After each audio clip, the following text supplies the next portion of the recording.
Hego Euskal Herriko garraiolarien grebaren eragina apurka zabalduz doa eta industriaren hainbat azpisektoreren jardunari kalte egiten hasia da. Industria kimikoan eta altzairuarenean hornidura arazoak nabaritzen ari direla aitortu dute eta siderurgian egoera okertzen ari da. Elikadura katari dagokionez, arrain falta sumatzen da hein handi batean, basurako arrantzaleak lotuta daudelako astelenera arte. Merka Bilbaon eta Merka Iruñan asteburura begira daude, eta eroskik aitortu du bere plataforma eta dendetako hornidurarekin arazoak izaten ari dela. Arratsaldeon guztioi, fundizioak eta industria kimikoko enpresak lehengai gabezia sumatzen ari dira eta Bilboko portuko egoerari eguzten diote bereziki hala, garraiolarien grebak industrian utzi du arrasto sakonena. Gasoilaren prezioaren bueltako aldarrikapenak dituzte nagusi garraiolariek, nahiz eta gaurkoan besteak beste bidesarietan ere jarri duten fokua. Espainiako gobernuak bere aldetik martxoaren 29-rako agindu ditu argindarra, erregaia eta gasa merkatzeko neurriak. Ez du azaldu zehazki zer egingo duten, baina estatu laguntzak, zerga jaitsierak eta gehienezko prezioak aipatu ditu. Bada horren aurrean, Arantxa Tapia garapen ekonomikoko sailburuak ohartarazi du, energiaren eta erregaiaren prezioak murrizteko premiazko neurriak martxoaren 29 baino lehen hartzen ez badira, beranduegi izan daitekeela eta hornidura arazoak izan daitezkela entzun dezagun. Atzo bertan ministerioan, nekazaritza ministerioan egon ginean justu hori aipatzen zen, ezta? Gasoilaren erregaiak orokorrean bere kostea jaitsi egin behar dutela, bestela sektore hauek ezingo dutela aurrera egin. Eta agian 29-rako aipatzen dien neurri horiek berandu izan daitezke sektore kritiko batzuentzako, nekazaritzarentzako, arrantzarentzako eta batez ere garraioarentzako. Beraz, eskatzen digutena eta guk eskatuko duguna da ahalik eta azkarren neurri horiek ezarri daitezen. Bestaldetik, hezkuntza itunaren auzian egun erabakigarria izan daiteke gaurko Eusko Legebiltzarrean goizean egin den kontrol saioa amaitutakoan hezkuntza lantaldeak bilera egin du eta aurreikuspenen arabera arratsaldeko lehen orduan bozkatuko dituzte hezkuntza hitzarmenaren lehen zirriborroari egindako ekarpen guztiak ateak itxita. EAJ, Euskal Herria Bildu, PSE eta Elkarrekin Podemosu azken unera arte negoziatzen ari dira lauko akordioa lortzeko asmoz. Gauzak horrela goizean egindako kontrol saioan hezkuntza legearen inguruko akordioa lortzeko konpromiso zehatzak eskatu dizkio Miren Gorrotxategik Inigo Urkulluri entzun ditzagun. Modu konkretuak jarritugu bermatzeko besteak beste eskola publikoaren nahikotasuna, sistema inklusibo batean ikasi ahal izateko, euskararen nahikotasuna eskubide hori ikasle guztiek eduki dezaten. Eta oraindik gaur daukagu azkenengo momentua hori horrela jasotzen dela egiaztatzeko.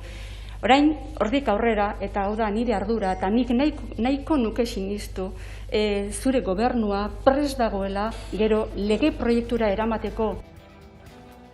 Nafarroan berriz aho batez aurrera atera da parlamentuan klima aldaketaren legea. Itziar Gomez ingurumen kontseilariak esan du funtsezkoa izango dela klima larrialdiari eta krisi energetikoari aurre egiteko.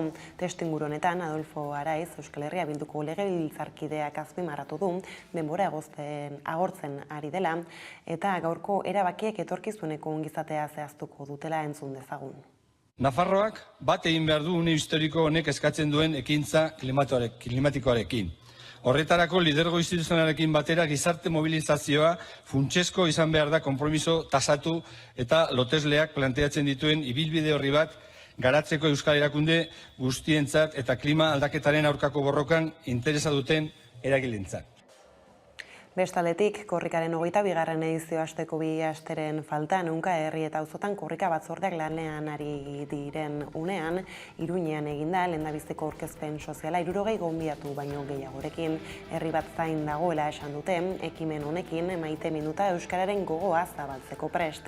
Lekuko maitatuak Amurrera bidaiatu zuen Garesetik, martxoaren 10ean makina bat abenturaren lekuko izango diren furgonetak prest daude, hasiera eta bukaera ekitalditako egitarauak zabaltzeko gertu, hala korrika astea baino ez da. Falta COVID-ak eragindako urtebeteko atzerapenaren ondotik ilusio handia sumatzen da dagoeneko. Ostegun honetan egin dute Euskararen aldeko ekimen erraldoiaren lehenengo aurkezpen soziala Iruñean, Nafarroko Antzerki Eskolan, bigarrena Bilbon izango da, datorren ostegunean martxoak 24. Gainera urtero legez aurten ere 11 telebistak saio berezia prestatu du 22. korrikari eguneroko jarraipena egiteko. Badator korrika. Hitzetatik ekintzetara. Euskaratik eta euskaraz. Korrika badator eta azken urteetan bezala gurekin jarraitzeko aukera izango duzu. 24 orduz etengabean. Ohiko emisioan eta webgune berezian. Aurkitu, ikusi, partekatu, deskargatu zure kilometroa. korrika22.amaika.eus.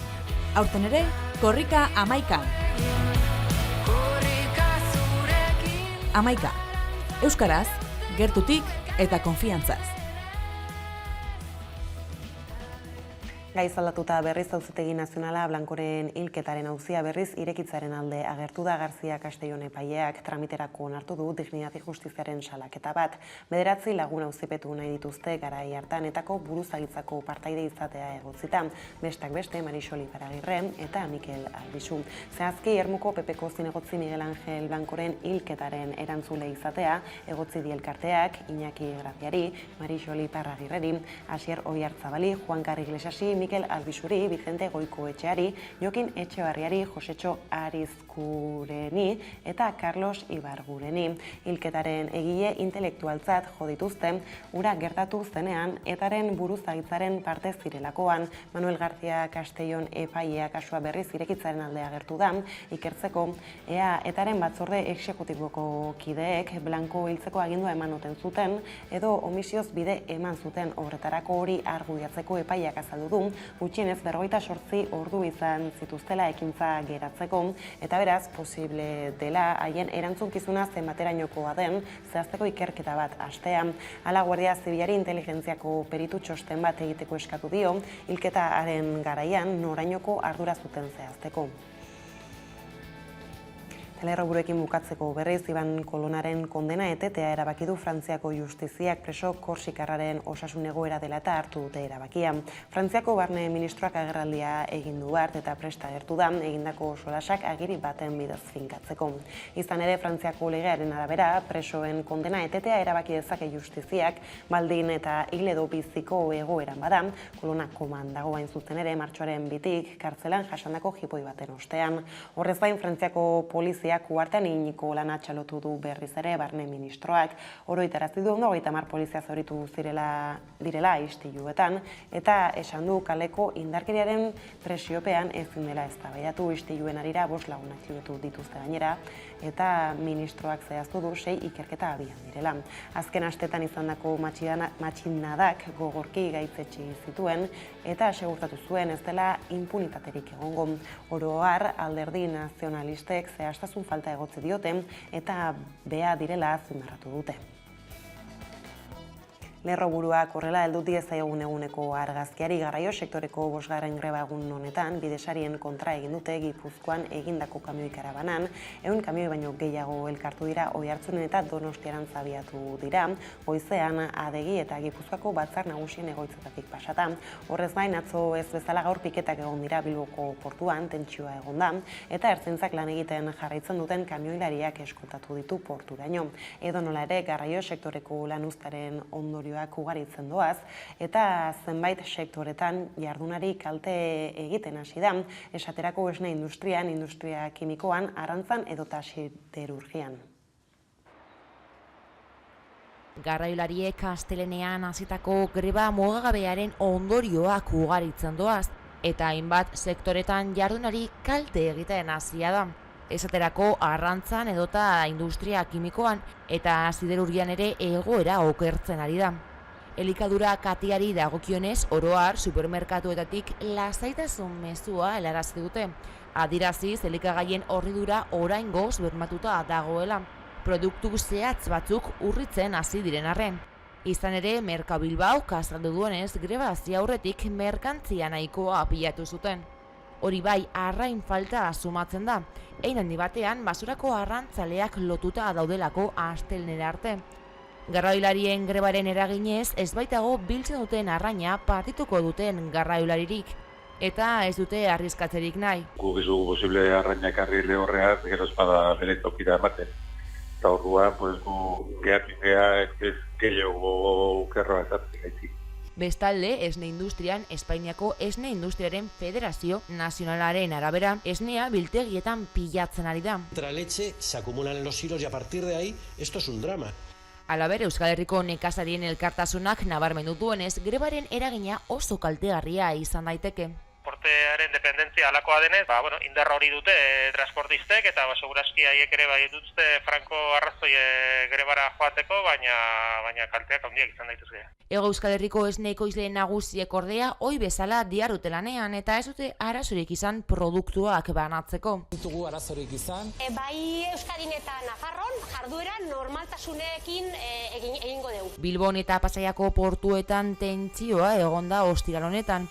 Eta ostegunean ez bezala piketeak egon dira. Eta horrez gain kamioi karabana egin dute. 100 kamioilari baino gehiago elkartu dira Oiartzunen eta Donostiara karabana antolatu dute. Adegi Gipuzkoako patronalaren eta Gipuzkoako batzar nagusien egoitzetatik igaro dira.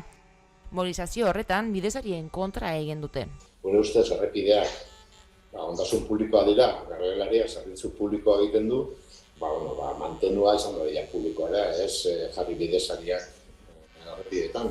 Erregaien prezioaren garestitzeari ezin diotela aurre egin salatzen dute garraio sektoreko langileek eta neurriak eskatu dizkiete Nafarroako gobernuari eta Eusko Jaurlaritzari. Egoera horrela Espainiako gobernuak zerga jaitziera jasoko duen plana onartuko du martxoaren 29an eta zerga horien artean dago erregaiena. Alabaina, Fenadisner Espainiako Garraio Elkarteen Federazio Nazionalak uste du Madrilgo gobernuak eskaintzen dituen neurriak ez direla nahikoak eta gastigatu du garraioko grebak luze joko duela. Gasolinaren prezioaren bueltako aldarrikapenak dituzte nagusi garraiolariek, nahiz eta gaurkoan besteak beste bidesarietan ere jarri duten fokua. Espainiako gobernuak bere aldetik martxoaren 29irako agindu ditu argindarra, erregaia eta gasa merkatzeko neurriak. Horren aurrean, esan bezala, Arantxa Tapia garapen ekonomikoko sailburuak ohartarazi du, energiaren eta erregaiaren prezioak murrizteko premiazko neurriak martxoaren 29a baino lehen hartzen ez badirela, beranduegi izan daitekela eta horniura arazoak izan daitezke. Izan ere, garraiolarien grebak industrian utzi du arrasto sakonena, baina era berean, lehen sektorea ere larritzen hasia da asko. Energiaren eta zenbait lehengairen prezio igoera nabarmenaren aurrean estututa daude hainbat enpresa. Horien artean da lehenengo sektora ere. Nekazariak eta abeltzainak kezkatu daude lehengaien garestitzeak arriskuan jarri duelako beren ekoizpena. Batez ere datozen astei begira daude kezkatuta, oinarrezko elikagaien ekoizpenerako hornidura faltak arazo handia sortuko dituelakoan, eta prezioak are gehiago igoko direlakoan. Egoera aztertzeko nekazaritza, abiltzaintza, arrantza eta basogintza sektoreko ordezkariak Jaurlaritzarekin bildu dira. Nekazaritza eta abiltzaintzaren kasuan esaterako hornidura eskasean nabaritzen hasi dira pentsuan, eta prezioak ere izugarri garestitu zaizkie. Arrantzaren kasuan berriz erregaiaren garestitzak egoera kritiko bilakatu duela adierazi dute, jasanezina bihurtzeraino. Testuinguru horretan Eusko Jaurlaritzak iragarri du elikaduraren kateko behatokia sortuko duela. Azitikan jarri da prezioen behatoki bat, non aztertzen dan zein diran produkzio kosteak kateko leku desberdinetan. Tresna berri horren helburua izango da zuzen ekoizpen kostua kalkulatzea eta elikagaien katearen oreka eta lehia bermatzea. Bestalde H. Bilduk neurri sorta bat proposatu du Ukrainako gatazkaren ondorio sozioekonomikoei aurre egiteko. Horien artean daude besteak beste likidezia arazoak dituzten enpresei laguntzeko kreditu lerroa sortzea eta energiaren garestitzaren ondoriorik larrienak pairatzen ari diren sektorentzat itzuli beharrik izango ez den diru laguntza bat eratzea. Horrez gain eskatu du berreskuratu eta hobetu daitezela enplegu aldi baterako erregulatzeko espedientea eta jarduera etetegatik autonomentzako laguntzak. Eta bide horretan koalizioak batzorde bateratzeko proposamen aurkeztu du Legebiltzarrean egoerari erantzun bateratua emateko helburuarekin. Gerrak eragindako ondorioi aurre egiteko, neurriak partekatzeko, hausnarketa konpartitzeko eta herri bezala elkarrekin aritzeko. Ezohiko egoera honetan elkarrizketa eta elkarlanerako marko iraunkor bat edukitzea da helburua. Proposamena baina ostegun goizan eztabaidatu zuten osoko bilkuran eta aldeko 27 botorekin eta aurkako 47rekin ez dute onartu. Bozketaren emaitza honako izan da 72 eman dugu botoa, 27 boto alde, 47 kontra, beraz ez da onartu. Bestaldetik hezkuntza itunerako testua onartuko dute gaur Eusko Legebiltzarrean alderdiek zirriborroari aurkeztutako zuzenketak bozkatuko dituzte hezkuntza lantaldean. EAJ, Euskal Herria Bildu, PSE eta Elkarrekin Podemos-iu lauko akordioa lortzeko asmoz negoziatzen ari dira. Bilera garrantzitsua du gaur hezkuntza ituna adosteko Eusko Legebiltzarrean sortutako lantaldeak. Goizean egin den kontrol saioa amaitutakoan hezkuntza lantaldeak batzarra egingo du. Eta aurreikuspenen arabera, arratsaldeko lehen orduan bozkatuko dituzte hezkuntza itunaren zirriborroaren zuzenketak. Eta beraz ia finkatuta geratuko dira itunaren oinarriak. Bart berandur arte luzatu dira alderdi politikoen arteko negoziazioak eta akordioa gertu egon daiteken arren zailtasunak agertu omen dira hori guztia dokumentu batean islatzerakoan. Bi korapilo nagusi askatu nahi dituzte itunarekin, segregazioarena eta hizkuntzaren normalizazioarena. Eta hori inguruan gainera gertu dituzte alderdiek desadostasun nagusiak. Hala ere, desadostasun horiek gainditzeko ahaleginetan jarraitzen dute. Eta azken unera arte negoziatzen jarraituko dute. Gasteizko Legebiltzarrean negoziazioak eta kanpoan protestak egon dira. Izan ere, ELA, LAB, Steilas eta Komisiones Obreras sindikatuek elkarretaratzea egin dute Eusko Legebiltzarraren atarian. Bertan, hezkuntza publikoa euskalduna eta propioa aldarrikatu dute. Gaur mobilizazio ekimenei, gaur hainbat mobilizazioen eutsi diegu. Izan ere, azkenean, gaur ulertzen dugu hemen, etorkizuneko legearen oinarriak adosten ari direla goizean, negoziazioak jarraitzen du goizean eta arratsaldean emendakin horien bozketa emango da.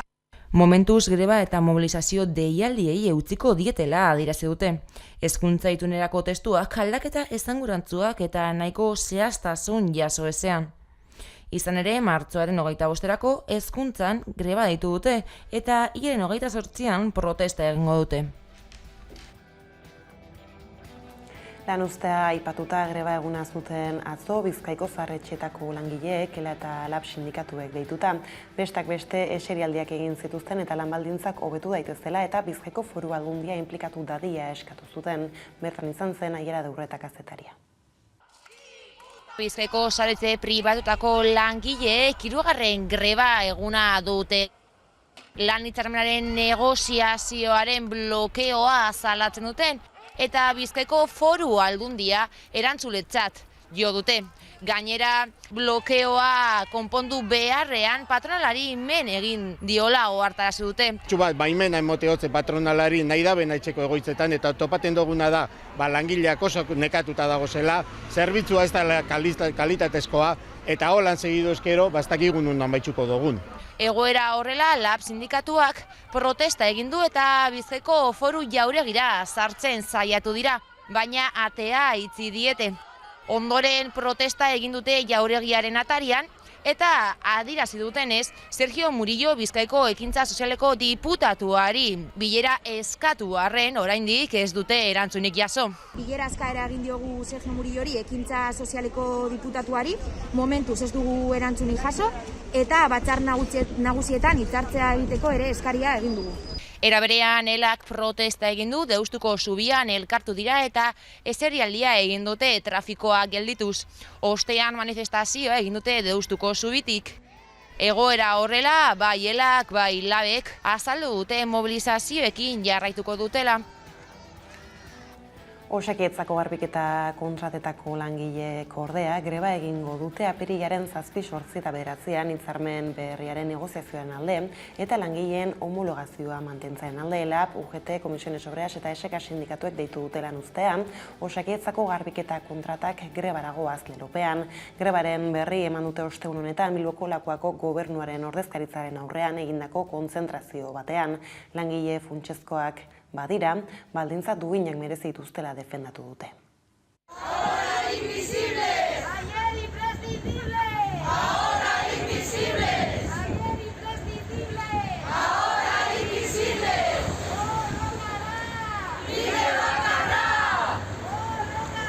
Eta aipatu dugu lehentxeago ere, korrikaren 22. edizioa hasteko 2 asteren faltan ehunka herri eta auzotan korrika batzordeak lanean ari diren unean, Iruñean eginda lehendabiziko aurkezpen soziala 60 gonbidatu baino gehiagorekin. Herri bat zain dagoela esan duten, ekimen honekin maiteminduta euskararen gogoa zabaltzeko prest. Lekukoa Amurrion da dagoeneko eta furgonetak motorrak berotzen hasi dira. Korrika hasteko aste pare bat besterik ez da falta. Pandemiak urtebete atzeratu du ohiko hitzordua, baina ilusioak bizirik dirau. Ostegunean egin dute euskararen aldeko ekimen erraldoiaren lehenengo aurkezpen soziala Iruñean Nafarroako Antzerki Eskolan. Bigarrenaren txanda martxoaren 24an izango da Bilbon. Iruñeko osteguneko hitzorduan Laura Villanueva aktorea aritu da aurkezle lanetan. Arekin batera, 60tik gora gonbidatu izan dira eta besteak beste korrikaren 2 helburuak gogoratu dituzte, hots, euskararen aldeko kontzientzia suspertzea eta AEKaren eguneroko jardunerako dirua biltzea. Lagun gisa besteak beste erakundeetako ordezkariak, jendarteko eragileak, hezkuntzakoak, euskalgaintzakoak, 22. korrikaren abestiaren sortzaileak eta Iruñerriko korrika batzordeetako kide ugari izan dira. Herri bat zain dagoela adierazi dute ekimen honekin maiteminduta eta euskararen gogoa zabaltzeko prest. Eta Nafarroatik mugitu gabe, parlamentuak klima aldaketarako legea onartu du 2 urtez 50 ditu eta erakunde baino gehiagorekin lan egin ondoren. Emisio kutsatzaileak murrizteko konpromisoak parke eolikoetarako eta eguzki parketarako eremuak mugatzea eta etorkizuneko fiskalitate berdea kontuan hartzea dira, legeak ezartzen dituen neurrietako batzuk Udane Arbeo. Nafarroako Parlamentuko osoko bilkurak aho batez onartu du klima aldaketa eta trantsizio energetikoari buruzko legea, 2 urtez 50 ditu eta erakunde baino gehiagorekin lan egin ondoren. 50 boto alde bat bera ere ez kontra. Emisio kutsatzaileak murrizteko konpromisoak parke eolikoetarako eta eguzki parketarako eremuak mugatzea eta etorkizuneko fiskalitate berdea kontuan hartza dira klima aldaketaren legeak ezartzen dituen neurrietako batzuk. Itziar Gomez ingurumen sailburuaren esanetan klima aldaketari aurre egitea premiazko erronka da. Gero eta inpaktu larriagoa baitu inguruen eta sektore guztietan, ekosistemetan, biodibertsitatean, azpiegituretan eta ekoizpen sistemetan, baita gure osasun eta elikadura sistemetan ere. Legealdi hasieratik 2 urte eta erdi behar izan dituzte klima aldaketaren eta trantsizio energetikoaren legea lantzeko. Legebiltzarrean abendutik 13 bilkura izan dituzte taldeek eta eztabaida bizi izan dute beren artean. Zehazki 340 zuzenketa proposatu dira eta horietatik 110 onartu. Osteguneko osoko bilkuran ahozko beste 11 zuzenketa onartu ziren Herenegun EH Bildurekin akordia lortu ondotik. Honen aurrean koalizioa pozik agertu da eta adierazi du euren ekarpenei esker anbizio handiagoko klima aldaketaren legea izango duela Nafarroak. Nafarroak bat egin behar du une historiko honek eskatzen duen ekintza klimatikoarekin.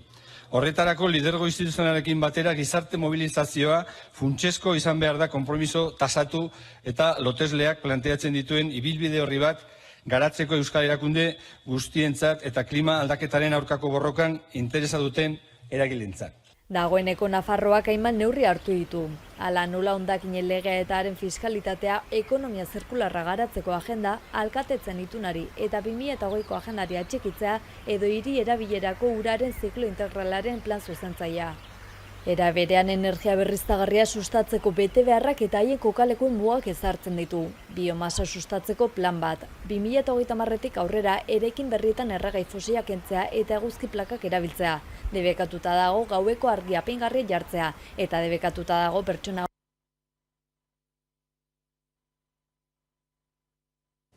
Arazoen bat izan da piezarekin, jarraituko dugu kultur arloari helduta, gizarteko mamuei desafio egiten die Maiane Txoperena idazleak, elkarrekin argitaratu duen Ez erran inori liburuan. Haurtzaroko sexu abusuak ditu gaitzat eta nolabait isiltasuna puskatzea du xede, inori leziorik emateko inolako asmorik gabe.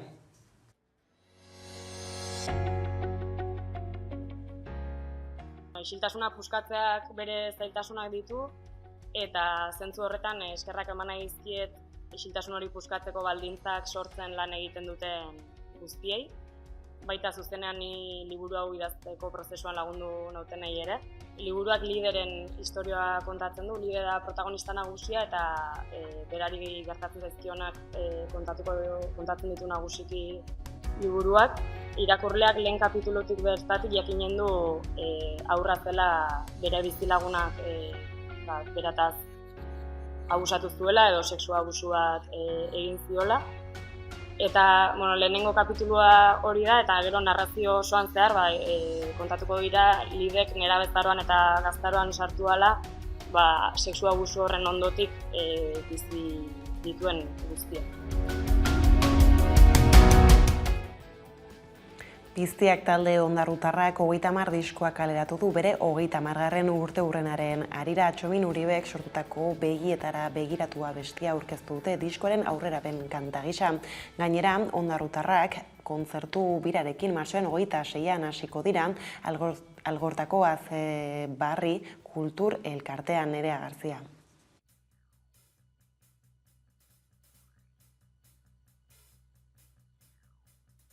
Piztiak taldea 30. urteurrena ospatzeko asmoz Isa diskoa kaleratu du. Lanak Josu Aranbarri taldekideak sortutako Barrun Barrukuk eta Txomin Uribe sortutako Begietara begiratu kanta berriak baita 3 hamarkada hauetan kaleratutako diskoen artean aukeratutako hainbat abesti ere biltzen ditu diskoak. Kanta aukeratzeko momentun, eduki du kontun, gezin diskoan etako zehoz agertzi, eta gero Piztiak eta Jarren arlo guztizetako zehoz agertzi. Rock amerikano estilo cool, rock ilune, popa, eta bar. Pilo bat argazki hartzen di, bertan ikusten da zela junga zen azten, heltzen, irudizetan bai, ez bakarrik musikan. Kanta biraz, lehenengo singela da Begietara begiratu. Berbaitzen dago gaixotasun larri bateaz hildako familiako bati buruz. Eta, gezin bat doiz azkanean momentutan batea goazenin, berak esatuzten. Iengo naz, txartona. Teat egin behatzen ginean, xiri begiz eta begire, ez. Orduan, hau kanti hau hortize du. Hanaiko gentzake dedika, gaixotasun larri bat eukidabenak, dakarrenak eta ingurun da zen danak. Gero bigarren kantu Josu Aranbarrik endakude, bajistik eta beste bezlaixak, eta Barrun Barruku deitzen da. Eta beraude bizkat COVID-ai buruzku. COVID-ai buruzku ez. COVID-en ondorioz, asmataku, ez? Etxin, antxe barrun, ezin urten da zazela, norberan barrutik kanpoa urten eta ze pentsago eman eta hori dana, ez? Taldea kontzertuak eskaintzen hasiko da hilabete honetan, martxoaren 26an Algortan, 30an Tolosan eta maiatzaren 14an Azkoitian.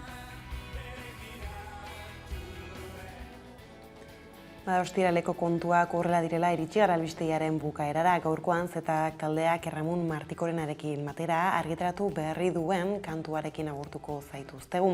Herri Urrats jaialdirako eginiko abestia da, itzulera du izena, eta gustatuko zaizuelakoan besterik ez, uraldetik hauek izan dira eguerdiak gurean gaurutzi dituenak. Guztiak eta gehiago nahi duzuen aldiro 11.eus atarian asteburu ona izan.